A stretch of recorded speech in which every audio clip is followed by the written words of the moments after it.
Hey everyone, welcome back to the channel. Today I'm going to walk you through the steps to create absolutely custom maps in PowerBI. If you've ever wanted to visualize your own unique regions, maybe school districts, sales territories, or really anything that doesn't fit into the standard maps, you're definitely in the right place. By the end of this video, you'll know exactly how to find, convert, and use custom maps right inside PowerBI for your own projects. Let's dive right in. So first things first, we need to find a map that fits our needs. To do that, head over to simplemaps.com. This website is a fantastic resource for various types of maps, world maps, regional boundaries, and more.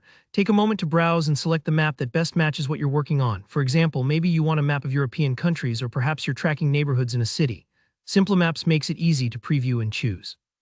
Once you've found your map, look for the option to download it as a GeoJSON file. GeoJSON is a common format for map data. It's sort of like a digital outline of every shape on the map. This file is what we'll work with to bring entirely custom regions into PowerBI. Now, before we rush ahead to PowerBI, we actually need to convert the GeoJSON file into another format called topo.json.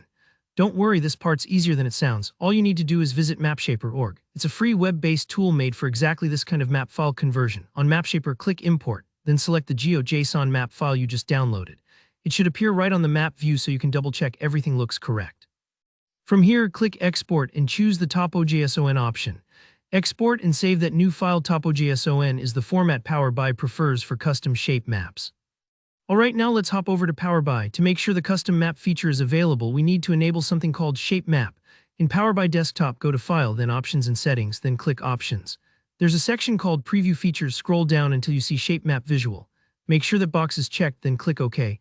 PowerBI will probably ask you to restart, so go ahead and do that if needed. This step is crucial because if shape maps aren't enabled, you simply won't see the custom map options later. With that done, open your report and add a shape map visual just like you would add any other chart or map. Here's a little trick: you do need some kind of data, even just dummy data, to activate the visual. So if you're just experimenting, toss in a simple data set, maybe a list of regions with some placeholder numbers. Click on the map visual, then open up the Format Visual pane. Now look for the map settings. Here, where the magic happens, under Map Type, select Custom Map. You'll see a button to browse. Click that, then select your topo.json file you exported from Mapshaper. After a moment, your custom map will appear inside PowerBI, fully interactive and ready for your data. If it takes a second to load, don't worry, that's totally normal. The best part, now you can start customizing the colors and styles just like any other map visualization in PowerBI. Paint different regions, highlight important areas, and make your map really come alive to tell your story. And there you have it, a custom map built and visualized from scratch. If you found this tutorial helpful, be sure to hit that like button. If you have any questions or if you want to share what kind of custom maps you're building, drop a comment below. I'd love to hear from you. And of course, don't forget to subscribe for more tutorials just like this one. Thanks for watching and happy mapping.